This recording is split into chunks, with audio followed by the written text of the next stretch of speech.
Hi all, welcome to another Kingscrusher radio show. So this week I thought we can look at a few very important chess games that occurred recently.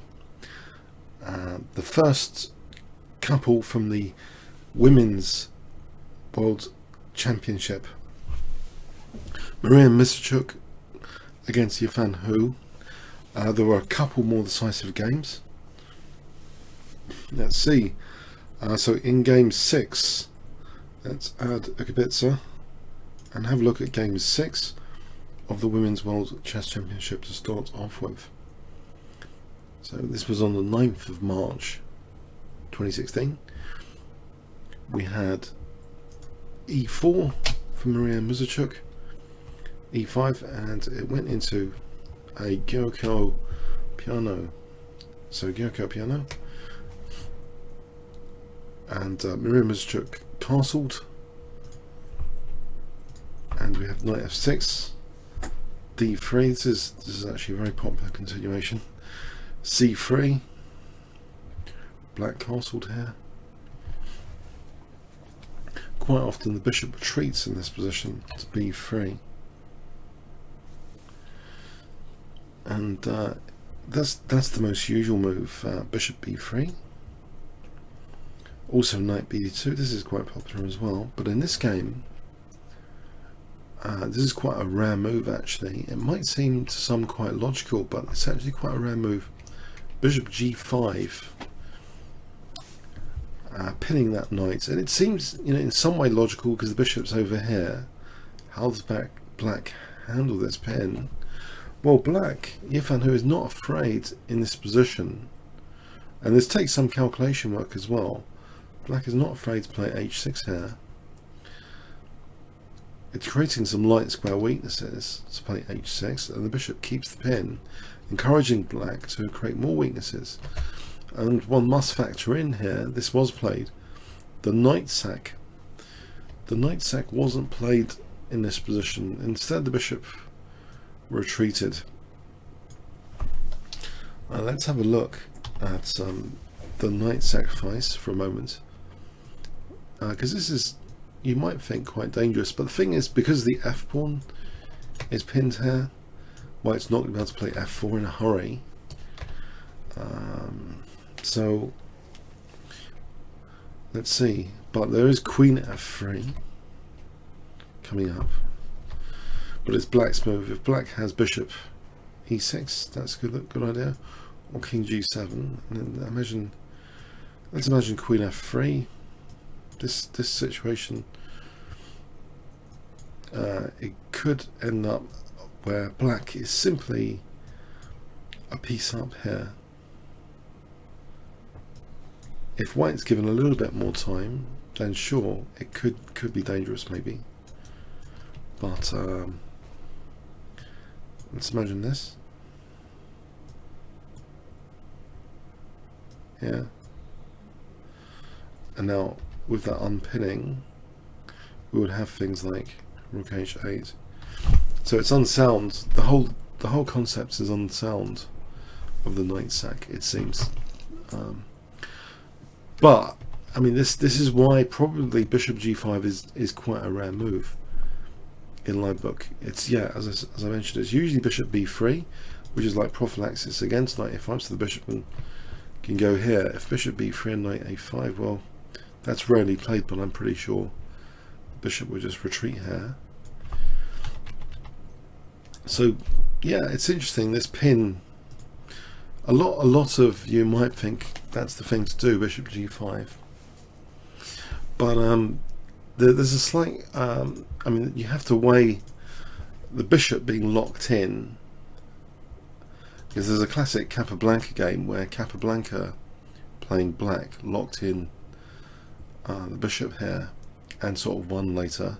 But you've got to weigh in a little bit sometimes the light square weaknesses, but then you've got to think like, how exploitable are these light square weaknesses? Are they that easy to exploit?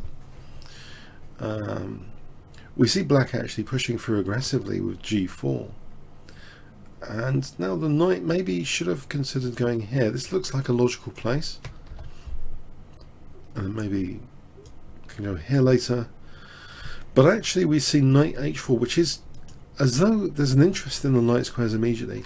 But is the knight offside? This is getting a bit strange, this position. Knight h5 is played now. So you might think, well, what is going on here? White played a4. If something like knight f5, we could probably just snap that off and play this. Okay, so anyway, a4, a6, knight a3, and we get queen g5 anyway, safeguarding this f5 square. So this knight seems, you might think it's a little bit suspect, this knight on h4. It's not just about this bishop anymore, it's about both of the pieces. Are they suspects or not? These things have to be carefully weighed with like the resources in the particular position to really assess this properly. The queen g5 move also, by the way, is, you know, potentially guarding against that pinned pawn. You know, maybe that could be exploited at some point. But anyway, it guards quite a few, not just f5, it guards g6 as well, away from that knight. So anyway, we see knight c2, bishop drops back, knight e3, and it looks as though both knights are actually quite constructive. Following f5, that's parried. Knight e7, trying to fend off white's use of the f5 square. d4, and there's some pressure on black centre. If black could consider e takes d4, it doesn't seem to, it doesn't lose outright or anything, but black just held the centre with queen g7. This might be a slight inaccuracy actually from an engine perspective. It seems Yifan, who's given herself a commitment of holding that e5 pawn here, that bishop's not so bad. The engine seems to prefer like taking here or e takes d4. So for example, e takes d4. Here, this looks as though it should be it should be okay for black. This sort of position. Okay, but yeah, in the game we get this queen g7. It might be an inaccuracy. D takes e5, d takes e5, and white can potentially generate frontal pressure on this e5 pawn. You can imagine this rook. If we plonk a knight on f5 and encourage this, we're going to get frontal pressure and coordinated pressure on e5. And white plans that. Knight e f5, bishop takes, e takes.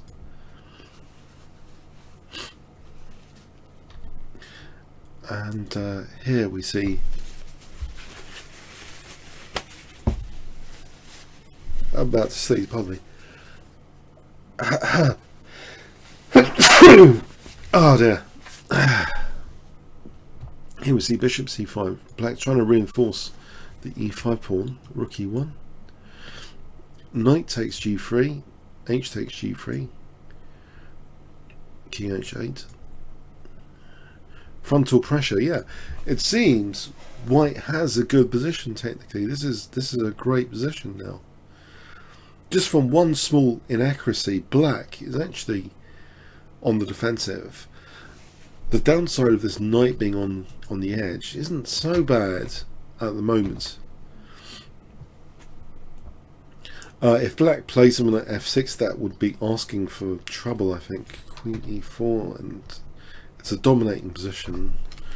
And it's compromising the light squares even more. Bishop d6 was played. Queen e4 anyway, hitting the b7 pawn. But there's also other ideas, like bishop d3 and f6. Yeah. So we see this. Now maybe here, well, bishop e2 was played, looking at g4. Bishop d3 might be plausible as well, but probably black can play knight g8 to be able to take here if f6. It's not the end of the world, but okay, bishop e2. That pawn is supported. Rook a1. Knight g8. White still, I mean, technically, from an engine perspective, it is doing okay. The engine doesn't seem to care about the knight on h4. Do you care? If you had white here, would you... Sorry, which colour would you prefer if I asked on stream? I'll give you 20 seconds to think about the position. Which colour do you prefer? There's complicated factors in the position, pros and cons. I mean, the knight on the rim is dim, as they say, but white's light square grip, the central pieces, seem fairly impressive. On the other hand, you might say, well, the knight's coming to f6. The queen's not going to be on the central square for a long time, is it? You might furthermore argue that the blockade, knight f6, is useful against that f-pawn. And as long as black hasn't compromised the light squares irrevocably, then it should be okay for black. We're still left with this bad piece on h4, are we not? But what colour do you prefer here on stream? What's the general opinion on whites from Jules Lush? Anyone else?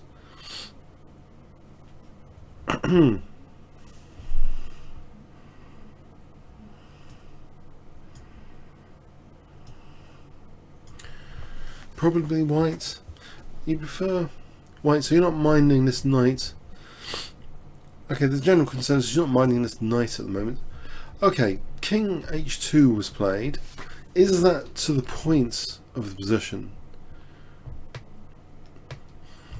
Not entirely sure what the engine plan is, like clamping down on the queen side, it seems, if it was the engine's choice. And let's see this position, putting some pressure on the knight squares. Not sure, not entirely sure what the plan is for white anyway, but king h2 was Maria Mischuk's choice. Queen g5. We have bishop c4, knight f6. All of a sudden, it's actually gone to virtually equal here, as though black's already equalized. And now even black being better after queen e3. You might think, yeah, isn't this the kind of Capablanca effect that if there's a bad piece you just exchange off and you expose this worse and worse toward the end game? Yeah, maybe avoiding queen exchange was more prudent. And if we have this move, we're threatening queen takes h4 check though. What do we do there? It's suspect this king h2 then. Why did white play king h2? If white has to do this, then all of a sudden black seems to be having an enjoyable position indeed in this position. Can double up rooks and some interesting ideas emerging for black, including e3. So yeah, somehow this has gone slightly wrong. Just with king h2, this latent like pin on the knight, it's gone slightly wrong. We have this queen exchange now with e4. White tries to put pressure on e4, but not yet, because, well,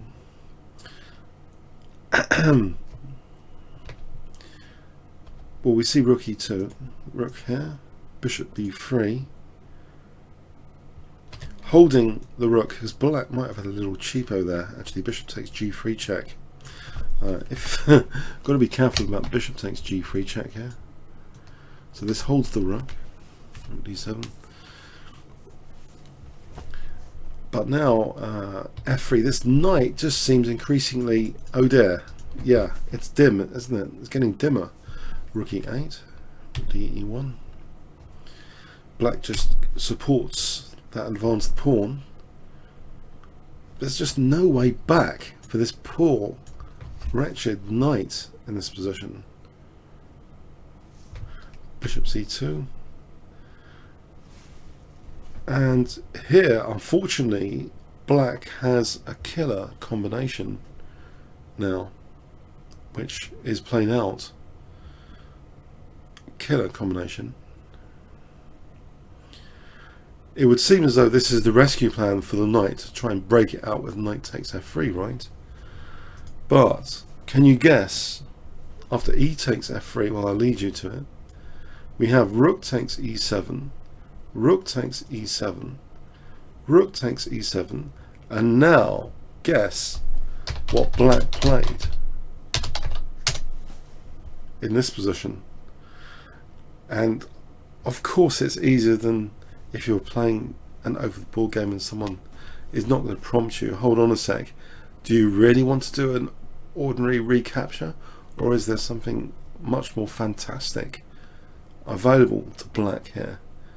So I've mentioned that in quite a few YouTube videos, a lot of seemingly routine moves you play in blitz chess need to be questioned. The longer the time control, the longer you can explore the rich tapestry of options available on the chessboard. And here it seems the obvious can be succeeded by something much more powerful in this position,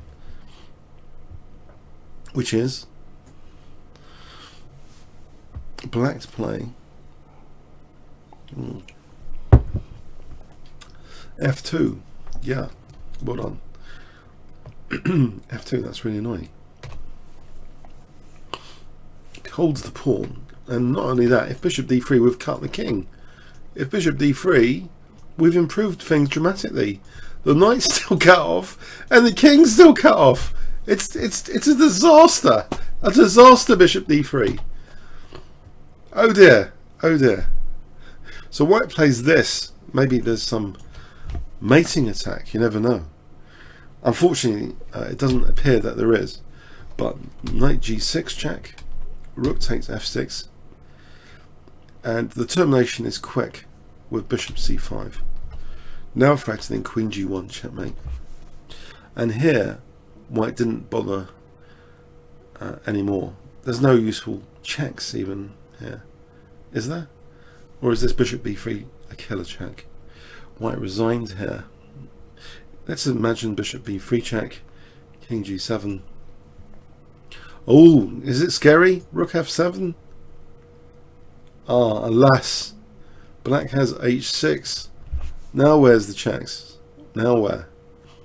There's no useful checks here. Oh dear. So, the lesson of this game is pretty clear. You know, you've got to be careful about bishop g5. in the opening, the theoretical bishop g5 move 7. It's not very theoretical. There's a reason it's low down in livebook. There's a reason why these moves are low down at high levels, because bishop g5, I think there's been some actual professional videos about why such moves are often mistakes to try and pin pieces, because h6 and g5 favoured black in this game. It stranded the bishop, but it seems also with g4 that a knight got stranded. But it seems black even played inaccurately and got away with it. Black allowed e5 to be a target. Black, in theory, should have played e takes, it seems. But black got away with it, and still white was left with terrible pieces on the king side and could never squirm out. So that was the second decisive game in Yifan Hu's favour, who's never actually lost a single game, it seems, I think, in a women's world chess championship so far. She's had lots of draws. No one's ever actually beaten Yifan Hu in a women's world championship game. Unless I've imagined it. I think I've just read that recently on a chess-based article. Does someone want to correct me on that? Has she ever lost in a women's world championship match? But anyway, let's have a look at another game which was decisive. Did she lose that one? This was game 9. So game 9.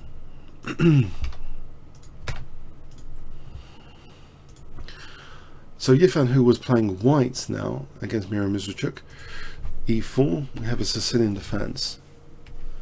F3, knight c6. We have an open Sicilian, thankfully. And d6, bishop e2. Pretty standard stuff. e5 is the most common move here. This is pretty common continuation so far. Now here actually a5 is often played, funny enough. Bishop e6 is also quite popular.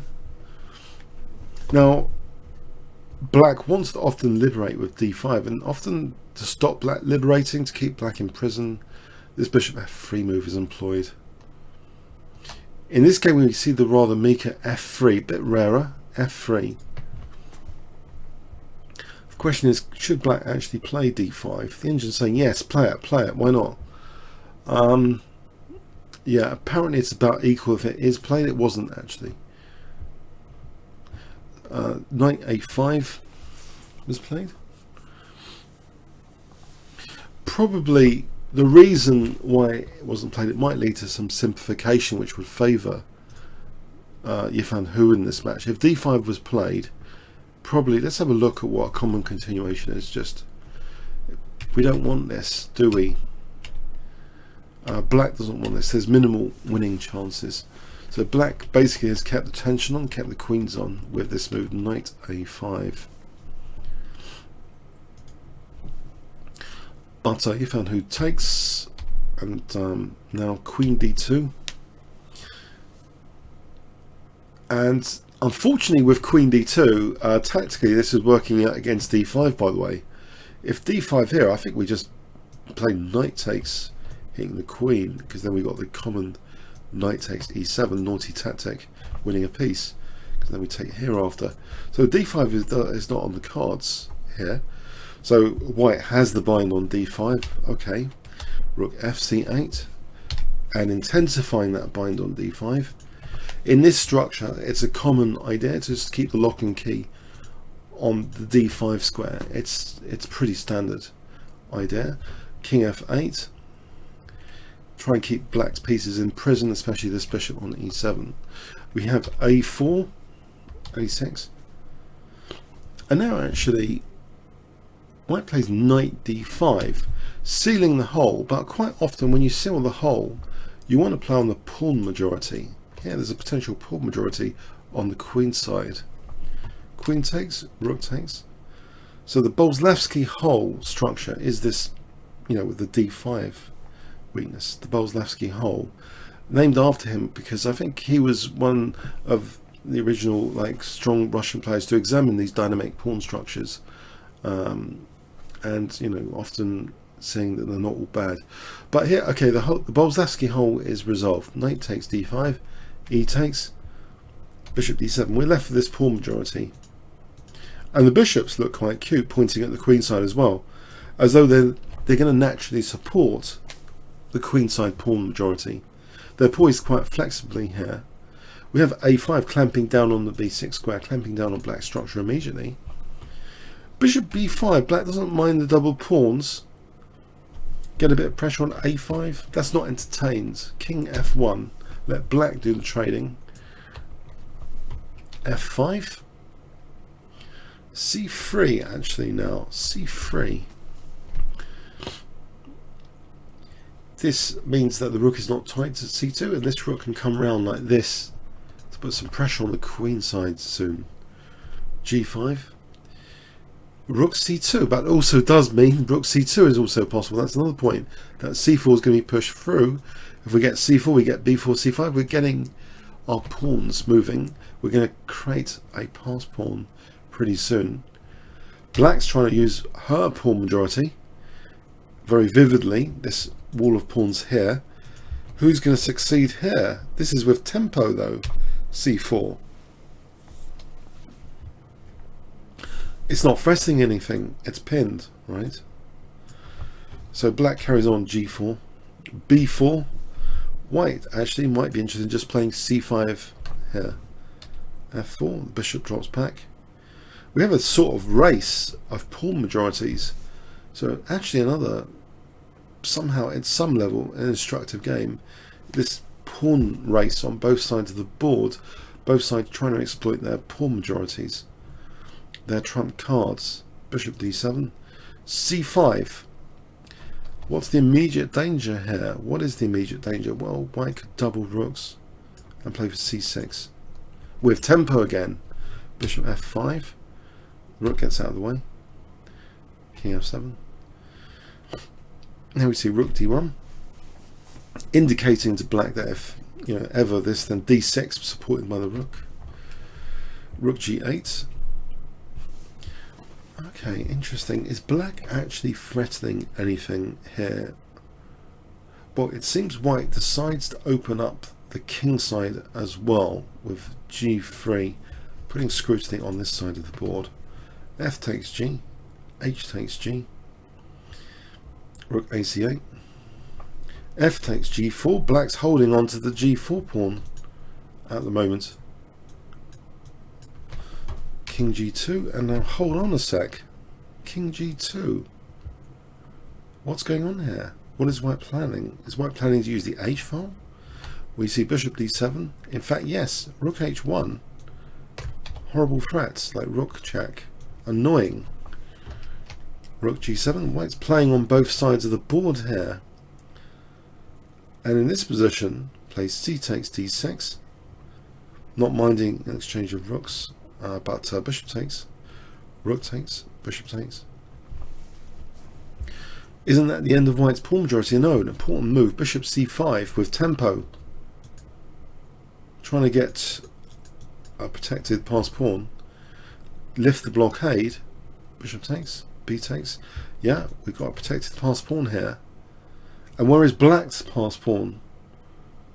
This is the passed pawn. It's a bit far away compared to this one, and white's got this file. White stands better. Bishop f5, yes, naughty. Bishop e4 threatens. Sidestep and also centralize. Rook g8, king e3, threat. Things like rook f1 as well. King's in the wrong place here, isn't it? Rook d8, rook f1 goes to g6, but it's away from the pawns. This is still staring at black's pawn structure here. We have rook d1. King is far away from the scene over there. d6. And it looks as though there's a classic breakthrough about to occur here with c6. To just take on a6 and create another passed pawn. So we'd have two passed pawns. The a and d pawn. Rook h8, d7, rook d8, c6. Yes, another passed pawn has been created, immediately threatening c7 and c takes. So we have b takes, bishop takes a6. We've got another passed pawn here. How dangerous is this one? Can't black just win the d7 pawn? Not really, because this bishop can go to b7 and queen this by force. Black tried c5. If rook takes d7, we just win with the a pawn. Rook takes, bishop b7, winning with the a pawn. Cruel, but true. There's no defense here to that a pawn. So black tries c5, but this same mechanism still exists. Just bishop b7 and queen the a pawn. c4, a6, end of game. Black's passed pawns are too slow. Black resigned, move 46, kind of ending the match. On the 14th of March, yesterday, Irfan Hu had the required number of points after this. If black continued with, okay, let's see black continuing, c3, a7. We're going to be queening pretty quickly here. c2. We can take a time out for this. And then what? And then what? We're just going to win the rook. We can either just play this. It's just winning. It's just winning. So anyway, yeah. Irfan Hu, yeah. 3 decisive wins. No losses. End of match. The match, just to recap, on the rules. It was the best of 10 games match. The first player to reach 5.5 or 6 points wins the match. If the match had ended in a 5-all tie, then tiebreakers would have been played. So wasn't that fun? Okay, did anyone get anything from these 2 games? 2 games instructive. I've got more games to show you, don't worry. With these 2 games instructive, this was about the Boleslavsky hole structure and how you can fill the hole, you can work on a queenside pawn majority. I thought it was quite interesting how also there was play on the king side to add some extra spice. Yeah. Pressure points for black. Black's pass pawn seemed basically too slow. The king seemed to be in the wrong place. The a pawn seemed particularly menacing in conjunction with the bishop coming to b7. Yeah. So in the other game, to recap, yeah, it was about the bishop g5, the downside of bishop g5, you know, when black plays h6 and g5. Okay, but as with all these things, you've got to work on the exact finesses of the positions. You know, sometimes these things work the other way. Depends on, you know, who's got the fantastic resources to support their trump cards. But here, yeah, white's trump cards of the queenside pawn majority trump black's attempts for kingside play. So let's carry on. Okay, let's carry on. So some interesting games from the Aegon doing a wonderful job promoting chess by sponsoring the candidates. Have you all seen the BMW adverts? Anyone going to buy a BMW? Yeah? Tempted? On the official site? I hope you're rich enough to consider it. Okay. So let's have a look at some games from the World Championship candidates. One thing I would mention, of course, I've done this video on the YouTube channel about PGN, how no one has a right to imprison PGN. I really believe that for the future of chess, no one has a right to restrict PGN, because that's like a factual, like, commentary of the games without any live footage. I hope that can remain, otherwise, you know, there are so many beautiful advantages of sharing PGN: multi-language translation, technologies which don't require silly things like Java or Flash, etc. You know, the multitude of different platforms and languages which, when you share PGN to different websites, can help promote chess to a wider audience. And you never know, some people might prefer certain commentators to others, so giving the end user, the chess enthusiasts around the world, the choice is a wonderful thing when you share PGN. But anyway, Aegon's stance is not the sharing of PGN. Apparently they cannot even show the game scores, the evolution of the game. No, they just show the final positions, because they want to keep the PGN in prison. Fine, okay. It's put me slightly off them as an organizer, to be honest, of any serious events in chess in the future. That's just my personal opinion. But anyway, but let's have a look at the games. Karakin against Nakamura. There are some interesting games, nevertheless, to have a look at.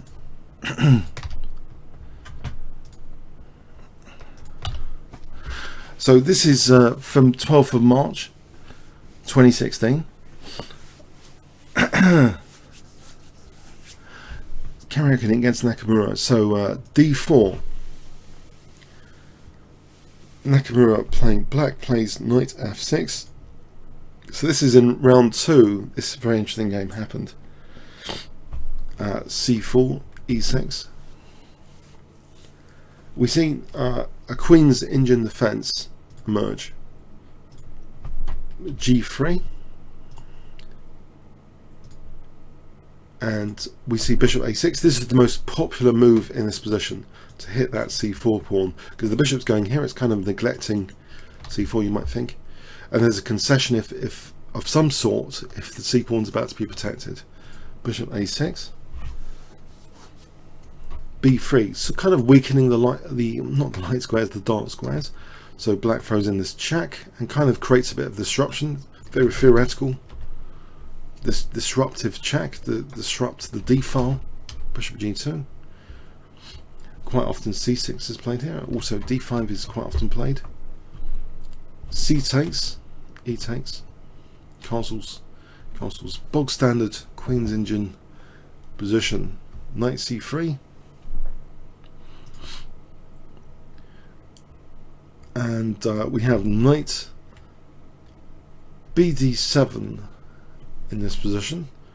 Quite often, actually, it seems the most popular move is just putting the bishop back to b7 here. There's quite a number of games that go like this.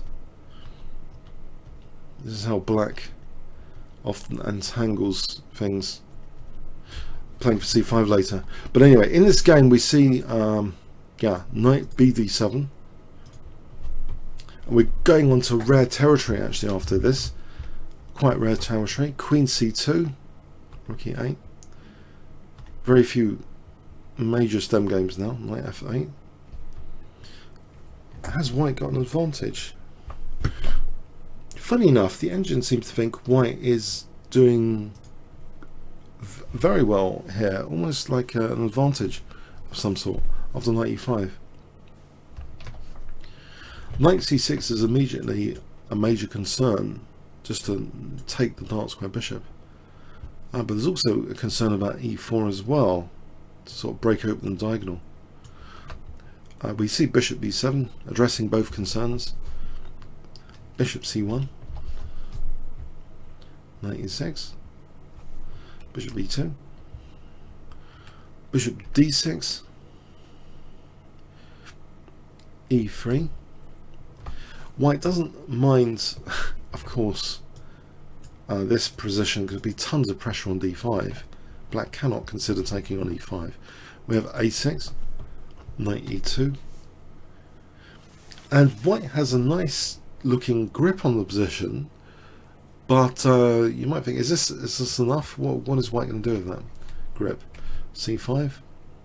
White actually takes on c5, and interestingly, black cannot afford the hanging pawns. It seems this might be too dangerous to have the hanging pawns. Black played knight takes c5 here. If he goes with the hanging pawns, white has knight c4. This is really annoying. Looking at, we've got that pin, we've got a lot of pressure. We're actually threatening bishop takes f6 in this position, and d5 is looking bad. For example, here that might be one of the better moves actually, bishop c7. But it's looking unpleasant in this position. Knight f4, knight f4. This is looking slightly unpleasant for black. So anyway, Nakamura, he played knight takes c5. So he gives himself instead an isolated queen's pawn instead of the hanging pawns. That's his preference. We have knight d3. With the isolated queen's pawn, the perk is it's often holding key squares like e4. And you can have some attacking ideas even when you have the isolated queen's pawn of like sacking on f2 sometimes. There was a fantastic Fischer game once where Fischer sacked on f2 and ruptured white's structure and won quite quickly.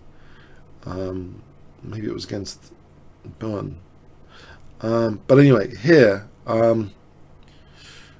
we see rook ac1, rook c8, the queen goes back here, queen e7, and it does look as though this has to be looked at all the time. This idea of sacking needs to be looked at all the time, because you've also got things like this coming in. So this looks like danger for white, this f2 square.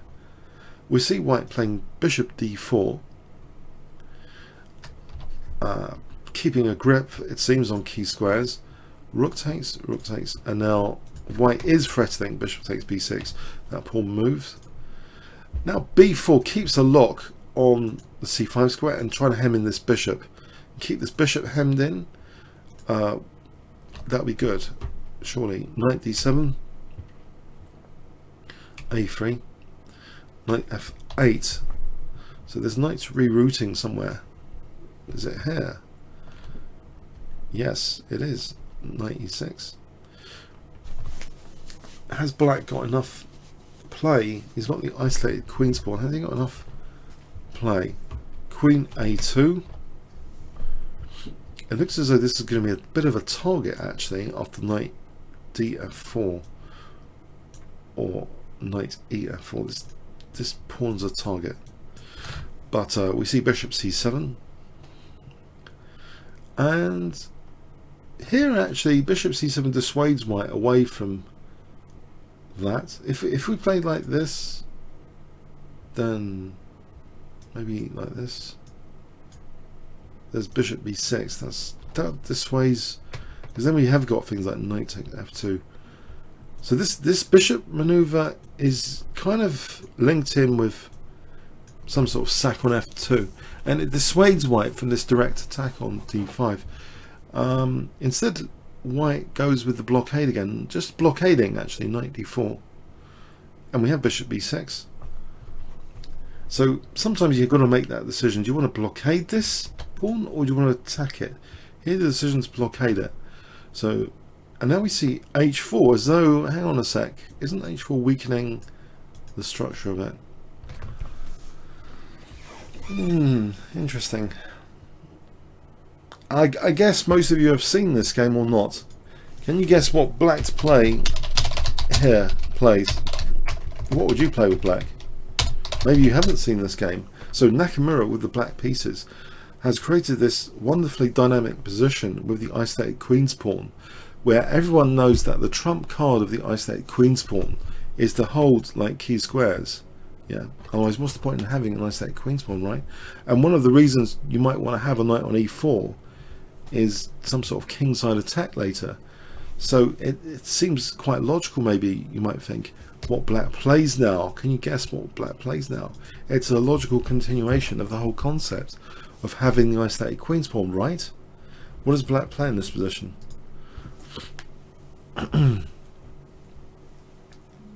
Any ideas?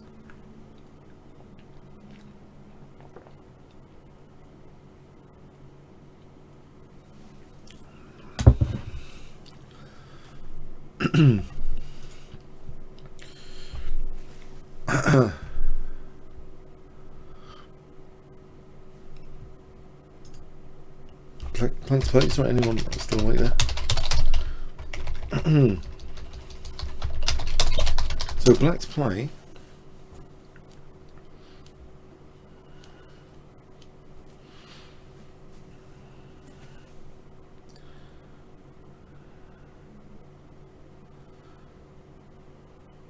I know there's an element of naughtiness about white's play as well, isn't there? As though he's left the rook kind of only protected by the knight. There's that rook loose as well, would you say? Isn't black just geared up for something really naughty? Well, black played knight takes g3, because it looks as though, isn't this just a bog standard disaster? Because hold on a sec, after f takes,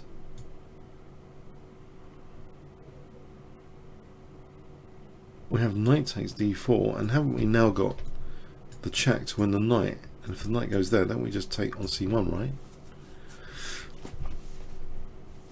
So the game continues. Bishop takes d4, bishop takes d4, e takes. This wonderful bit of calculation, queen e3 check. Because hasn't white been a bit complacent, leaving this slightly loose rook, right? So has black just won a pawn in basically the game? Unfortunately, unfortunately, that there is a small snag to all of this coming up. That white, if he just moves his king, then fine, black's winning, right? There's a small fly in the ointment, unfortunately, in this position. That would be fantastic for black, but white plays a defensive move which is also attacking at the same time. Queen f2, it's not just defending, it's also hitting f7, and unfortunately, furthermore, here, can you see what white has in this position? Unfortunately, white to play. There's a sting in the end of the tail basically for black's combination.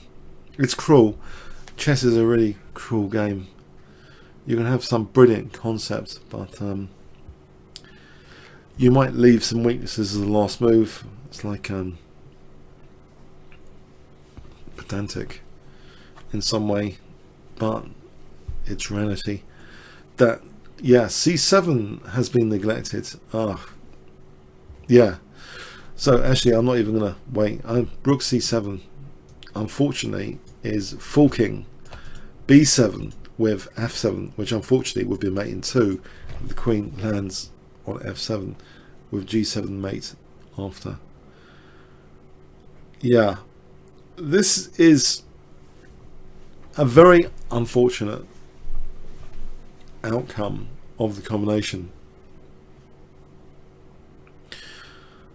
So it happens to the best of us. Even Nakamura, the great tactician, it seems as though he's tactically blundered. This combination doesn't work. It's a faulty combination.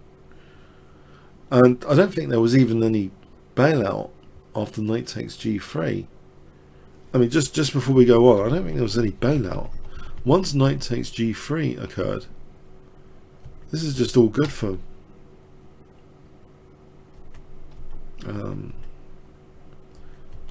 this is just bad, isn't it? Queen f2, defensive and attacking. Yeah. Oh well. So he goes a piece down, and it's pretty hopeless because also knocking out the bishop means now this pawn's about to drop off as well.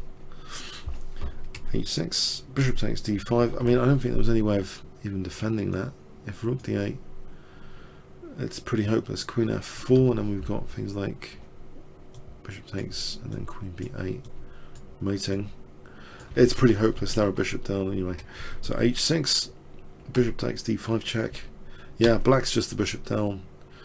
And the final little trick of note, rook e2 fells to bishop f1, skewering and completely winning. End of game. Black resigned. Yeah, a faulty combination.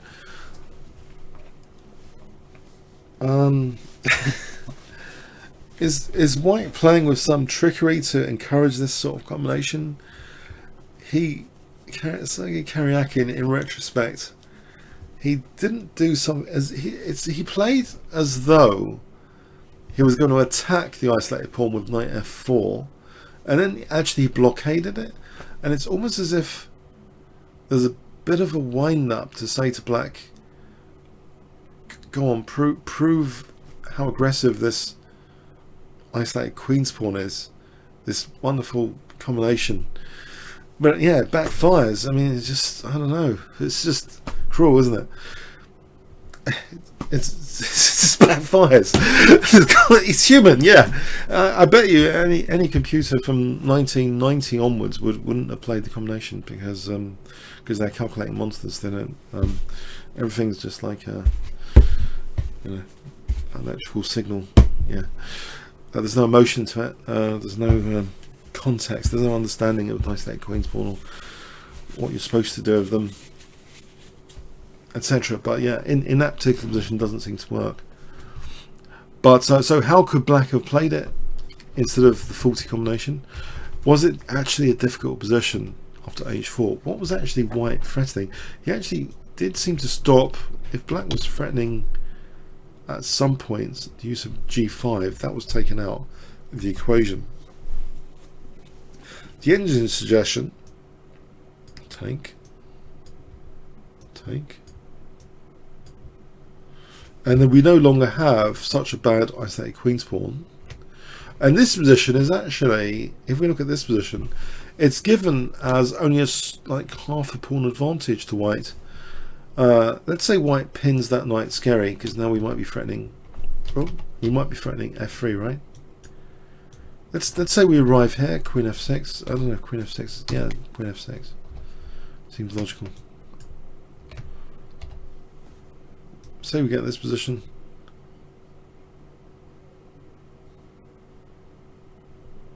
Yeah, knight takes b7, right? I don't think white's got an overwhelming advantage. And also the isolated queen's pawn isn't a big deal either. What is a concern is this knight versus bishop though. It could be a point of torture, I guess. If white wanted to play on and on and on, it might be a point of torture a little bit. But no, the engine thinks it's fine for black. So unfortunately, yeah, a bit of overexcitement there. So let's go on to another game from this candidates tournament. Yeah, let's go on to another.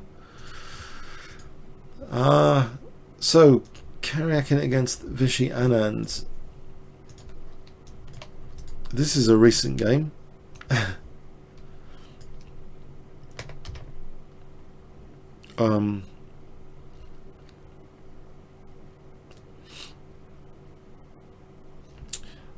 It's more than 2 hours older. I don't think I'm going to get done over for sharing this PGN. Okay, of this game. It's definitely more than 2 hours old. This game. It was today. I'm getting a bit scared now. It was today. Yeah. I'm taking a slight risk in showing you this top secret PGN game score. So knight f3. Sergei Karakin was against Vichy Anand. This was today. Okay, so knight f3. We have d5. This happened today. I know. I'm taking a risk in showing you this. Okay, so okay, e3. Now I've had thoughts about this system before actually, because here we see knight f6, and you see black has committed the pawn here. It's slightly weakened the dark squares. If black has a structure like this, they've slightly weakened the dark squares, and that's often regarded, if you played this, it's often regarded that black can blunt the bishop, right? So an improvement is often the Nimzo Larsen, where you play in such a way to encourage this structure, and then you bring out the killer. Now that black has weakened the dark squares, now you bring out the killer b3, delayed Nimzo Larsen. Because when you plot your bishop here, it's not blunted. Not only that, it's helping outline the dark squares. So it's an upgrade on the normal immediate b3 on move 1. So you've still got this idea of a nice attacking bishop on the diagonal. We have bishop e7, bishop b2. So that's kind of Nimzo Larsen system. Castles, knight c3, c5. Now black might be threatening, you might think at some point, something like this to squish white. C takes. We have knight takes. Queen c2. Not minding the tempo gain. You might think, what about this tempo gain? Knight b4. It's not a big deal, I think.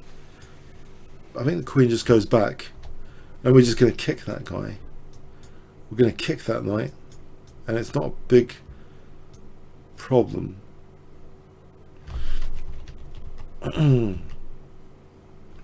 Although I think okay, so black doesn't bother with that. Knight c6, and I think this is a product of preparation. This next move here, and this might seem crazy, but I'm sure I've seen this position recently, a very similar thing in a club match, an over-the-ball club match. One of my fellow Bonnet Elizabethans has played like this with h4. Very aggressive and crude idea at one level, that you're gonna like play like this and make black on h7. Because you've also got this attacking bishop looking at g7, right? It's not complete nonsense. But black is not terrified yet of knight g5. Black, Vichy Anand, plays b6. So you might think, hold on, why doesn't knight g5 work here?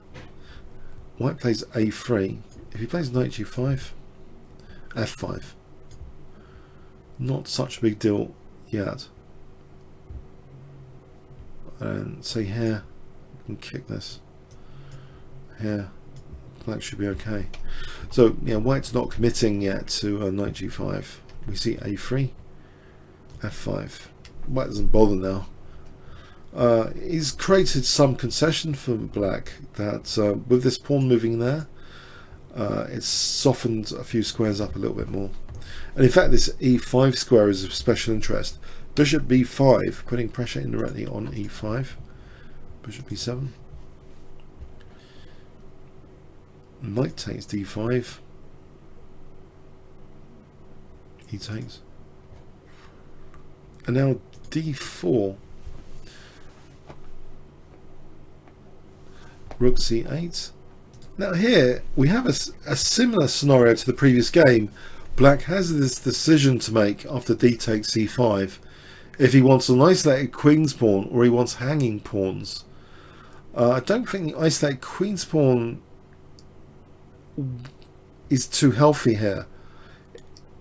He chose the hanging pawns. If we go for the isolated queen's pawn, queen d3, this looks very, it doesn't look pleasant. Well, it's also maintaining a grip on against a6, by the way, as well. This looks comfortable for white. This should be comfortable for white. Anyway, so Vichy goes for the hanging pawns. So we have these like pawns which the strategy for white is to try and fix them down and then win them later, or use key squares. So okay, white doesn't want to castle queenside in a hurry. White castles kingside here. If he, sorry, pardon me, if he castles queenside, I think this is far too dangerous. This would be asking for trouble. White will get zapped quite quickly. Actually, this is not the sort of thing you want. Yeah, safety castle kingside here. So bishop f6, rook fd1, with the threat of rook takes d5, because queen takes, we got bishop c4. The sensitive diagonal created by the f pawn move is evidenced there. We're threatening rook takes d5. So black defends against that, knight e7, holding d5. We have bishop takes f6, rook takes. And now g3. Does it take some balls to play the move g3 or what? I mean, seriously, how many of us would play g3 here? I mean, there's this bishop looking down the entire diagonal. Seriously, how many of you would play g3 here? This is what Sergei Karakin played. Seriously, would you really consider g3? Seriously.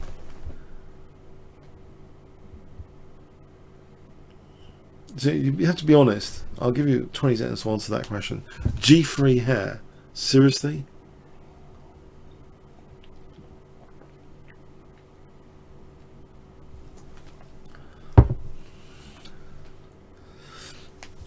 It was played anyway. Okay. If black goes with d4, well, we've got this check. We've got some tactical ideas. Because yeah, black's weakened that diagonal with d4, trying to pounce on this diagonal. And then we can play knight g5. Knight f7, and black cannot get a battery on this diagonal that easily. We've got control of d5. So we go here, e takes.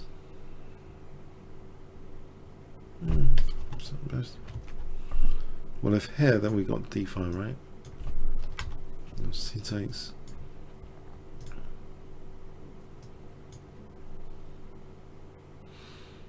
If here, f3. It's scary stuff. I mean, this is all pretty scary stuff to me. Anyway, is d4 a legitimate move? In fact, I mean, is that a legitimate move? It's not actually even one of the top moves, according to the engine. But anyway, it looks scary to me.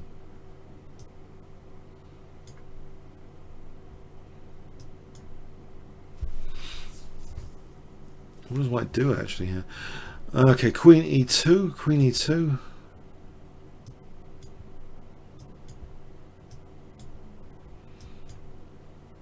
This looks a better proposition.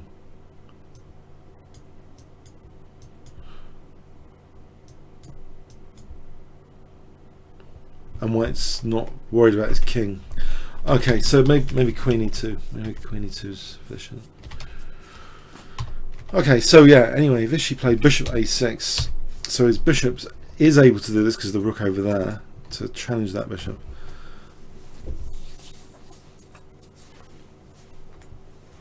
Bishop takes a6, rook takes a6.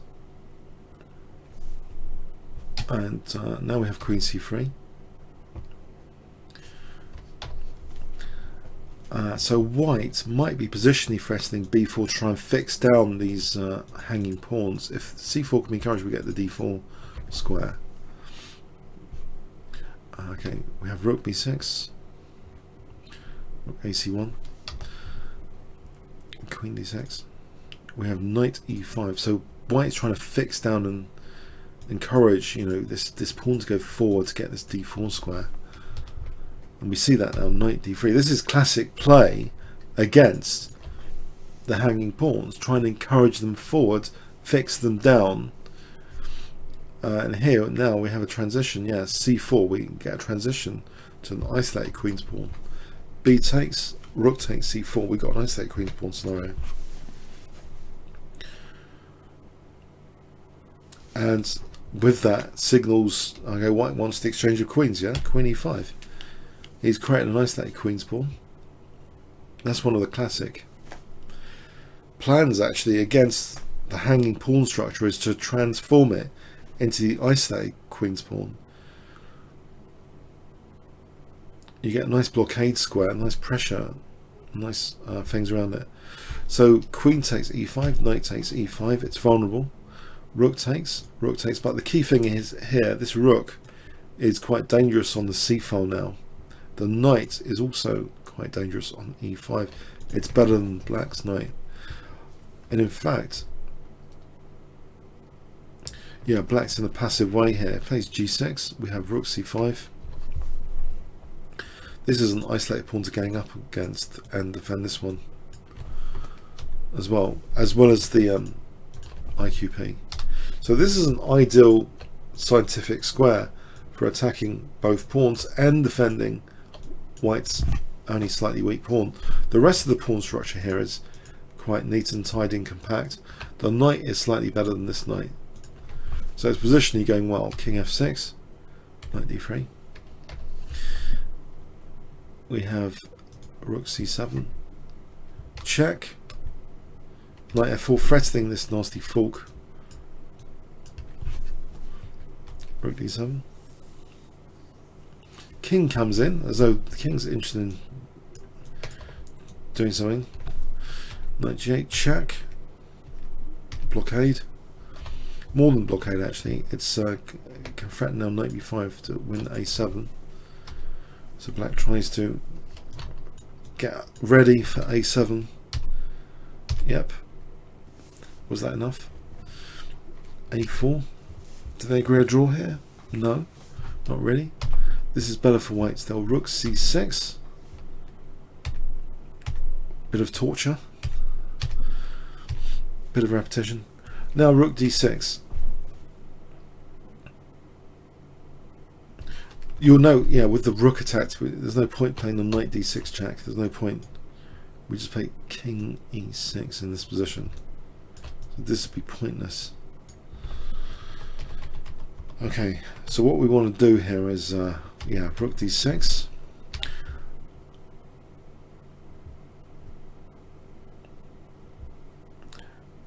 It does look as though that, you know, there might be an idea of rook takes d5 for knight d6. If say h6, this might be possible as an idea, but even this is not totally convincing.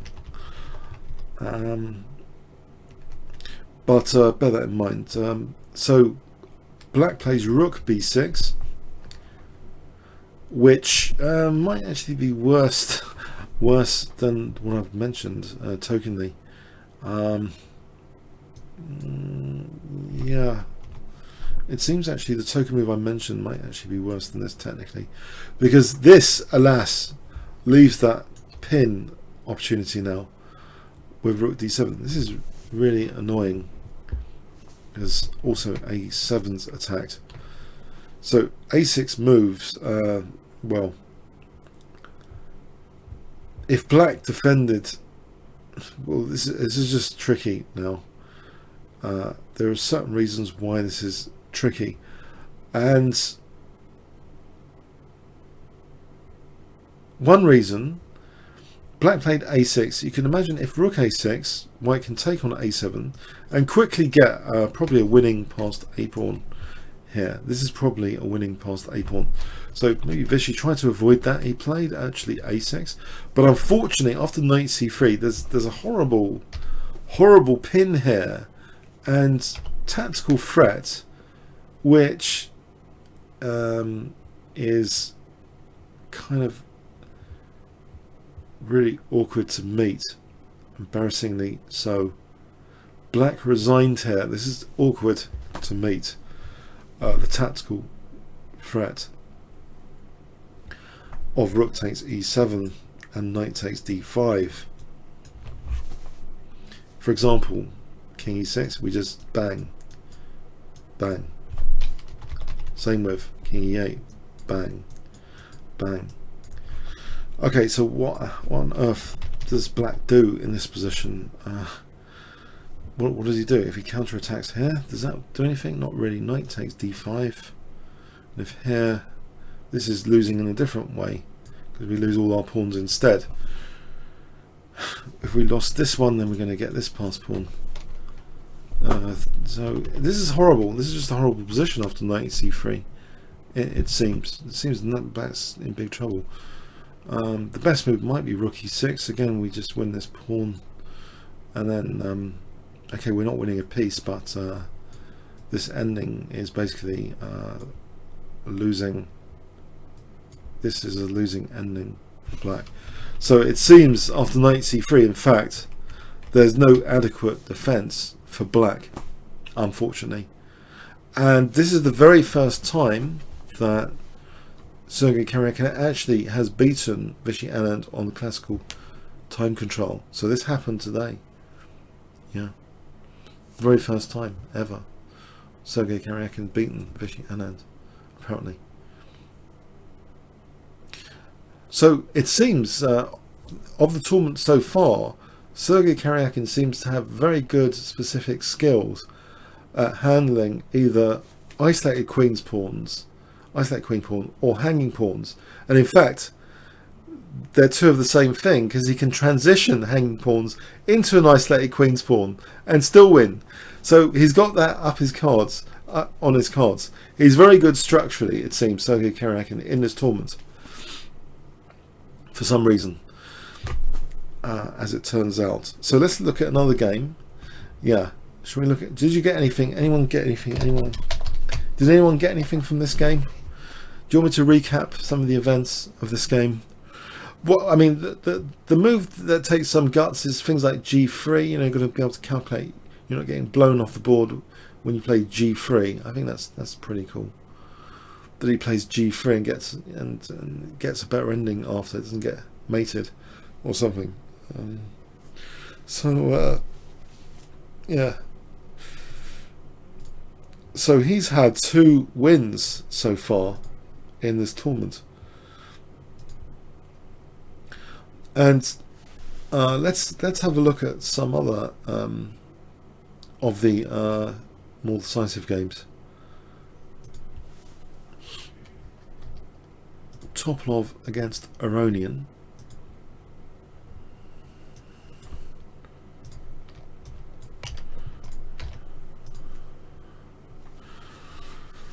So Topalov against Aronian. Let's take the black pieces for fun. So Topalov playing white plays c4. English opening, we have knight f6, knight c3, e5, knight f3, knight c6, g3. This is pretty standard stuff. Bishop e2, black castles. Knight d5. Quite often bishop c5 is played here, not to lose the bishop pair. But this is interesting as well, e4. Just trying to gain some space in the centre and dislodge the knight. Knight h4.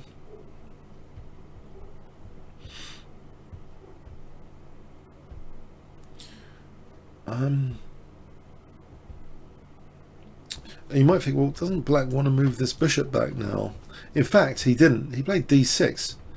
So maybe this is like detailed preparation. He plays bishop c5. I mean, this has been seen quite a few games here, where I think it's about equal, apparently. So anyway, but black volunteers away his bishop. He plays d6, and white snaps off that dark square bishop with knight takes b4. And we're in quite rare bird territory. So this is Topalov against Aronian. This was on the 13th of March, by the way, 2016. So, okay. We've inconvenienced the knight, though. So a3, the knight goes back. d3. And black supports that pawn with d5. Okay, so this knight's still on the rim, not able to get back. Castles, e takes d3. But hold on a sec, haven't we just given the knight f3 now with this? Well, there's a point here that black wants to win a pawn with knight e5, forking queen and pawn. If white had played e takes d3, then this is okay for black as well. Bishop e6. There's no big problem for black. Black looks as though he's equalised. So anyway, we see queen takes d3, seemingly allowing black this fork. Queen d4, knight takes c4. Is this greedy? Is this greediness for black? Because now Topalov plays the aggressive looking e4.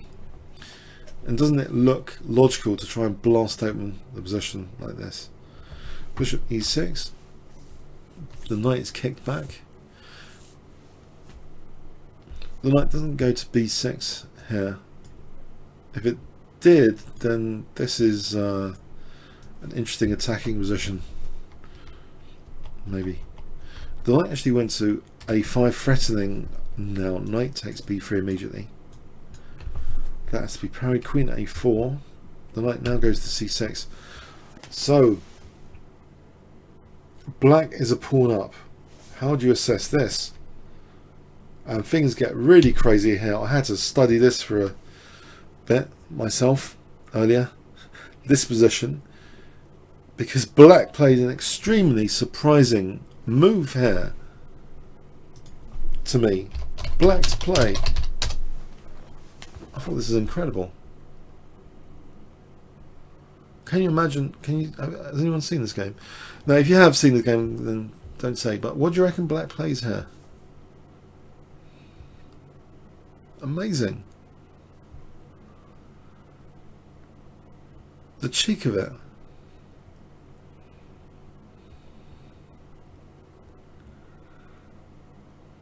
Black to play.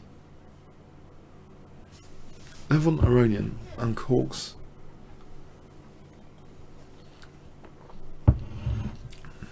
What?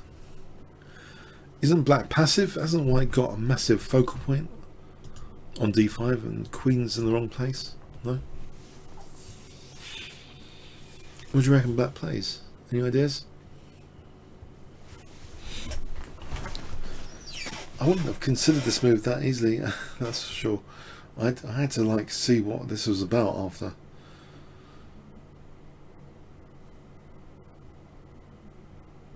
I can give you a clue if you want a few more seconds, right? I have to give you a clue because I don't think you'll be able to find the resources, to be honest, without a clue. I'm going to give you a clue now and then help you navigate, find the resources. The clue is given now. A1 rook. What does black play? So A1 rook is the clue. It's loose, right?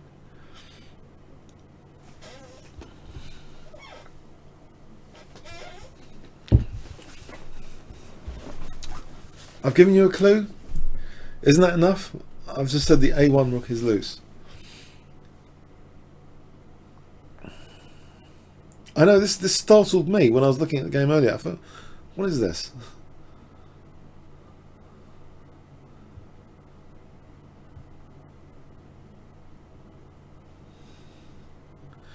Black at the moment has already nicked a pawn rather cheekily and carries on cheekily based on the rook on A1.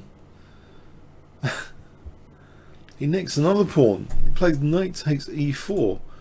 You might think, hold on a sec, that's not possible, right? White didn't even play bishop takes E4 here. He played bishop B2. Because if he takes, we've got queen F6. And Black's going to be fine here. He'll still be a pawn up. He's 2 pawns up at the moment. Yeah? So, you know, imagine this. We take that. This is good for Black. He's just a solid pawn up here. Opposite colour bishops. That's all good for Black. Apparently this position, if bishop takes, it doesn't matter. It's still good for Black. This is good for Black. In fact, we might even have G5 here.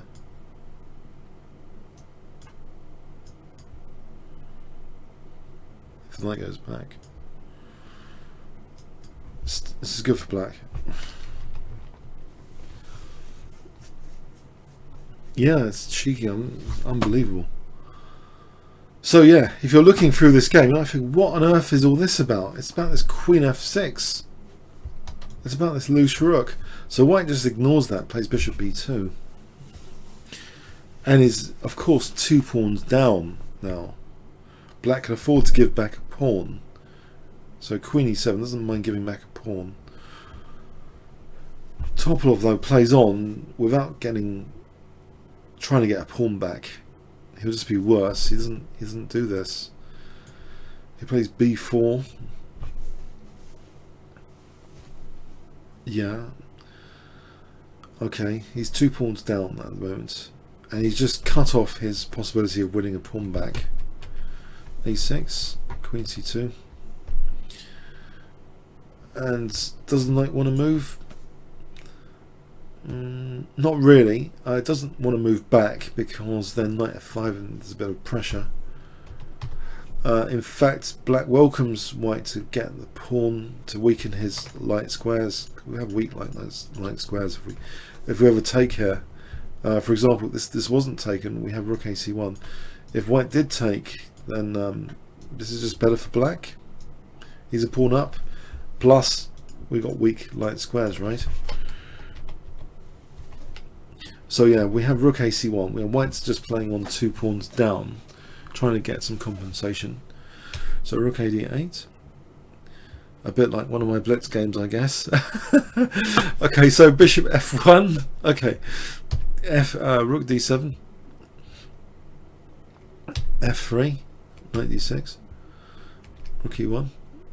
So White's 2 pawns down, and Black seems to be cozying up to protecting everything now.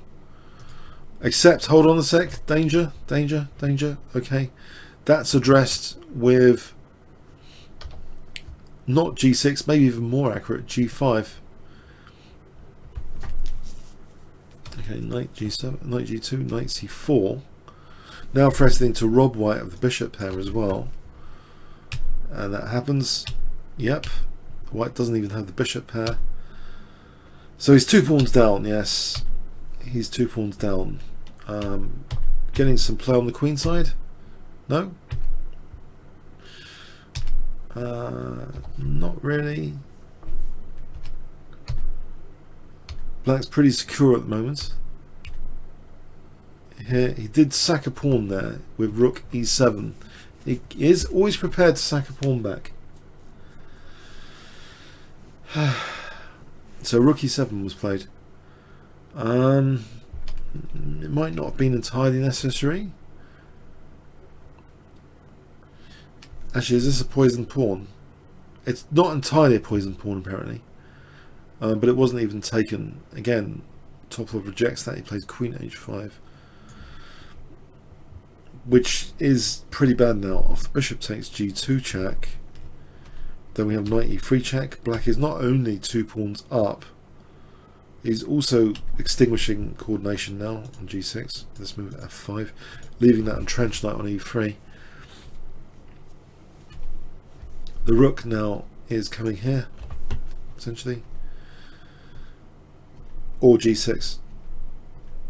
Okay, and now we've got things like this, and g2. The knight is nicely entrenched, and again, black is, yes, 2 pawns up still. So white hasn't really got any compensation to show.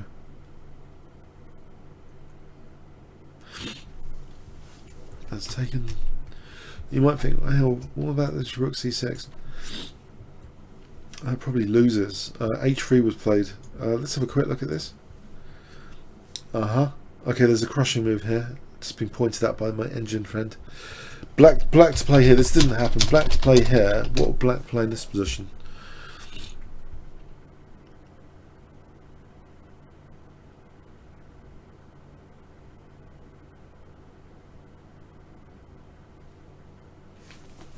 This didn't happen in the game, by the way. h3 was played, but if just as a tactical test, tactical quiz, if rook takes c6, what would you play here with black?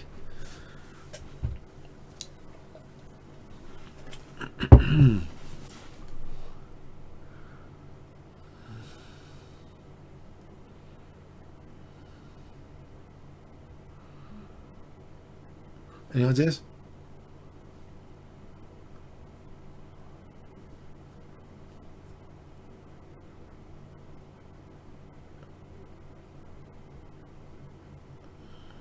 Yeah, queen b7, nasty pen on f3, and if bishop b5, this looks resourceful, because, you know, if take, it looks very resourceful, right?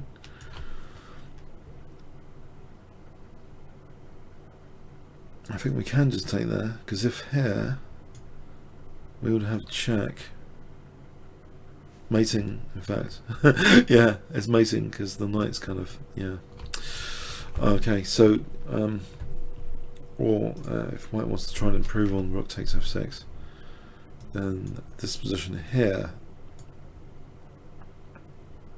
is offering white nothing because knight g4, etc. Right, so okay, so h3 was played, yeah. Rook g6, here we have rook g3, oh dear. Now we have queen d7 threatening check to mate on g2. Yeah, check, and our queen d5 is winning. White resigned here. This check backfires because we got a check. In response to the check, we can play the check. Yeah. So this is lost now completely for white. Not only is he 2 pawns down, his king safety has also been eroded. Yeah, so that was pretty crushing, actually. The opening concept of giving up the dark square bishop and then later tactically nabbing a pawn was further made even more interesting by this tactical knight takes e4, exploiting the loose rook on a1. It's very, very specific tactical ideas. So 2 pawns up throughout most of the game there from Level Aronian. Wow, that was a sharp set of ideas from black in that game. I think you'll agree, yeah? Okay, so I think I just wanted to show you the other decisive game that I haven't showed you. What was that? Oh, there's 2 other decisive games. No, I think I've been over one of the ones already on the YouTube channel, kingscrusher YouTube channel. If you want to check out Anand against Topalov, I've already been over that game on the YouTube channel, but there is one decisive game I haven't showed. No, I think I've done it actually. Hold on a sec.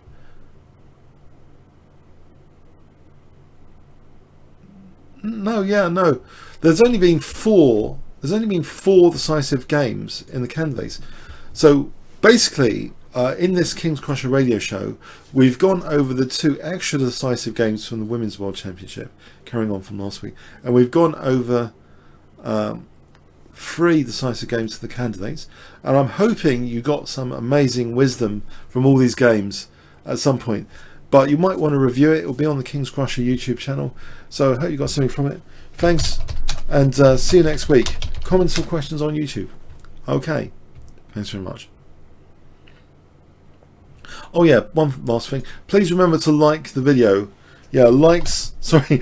Yeah, I should have said likes are really appreciated. Yeah, likes are appreciated. Yeah. I'm going to type that just in case. So if you remember to like the video, that'd be cool. Okay. Thanks very much.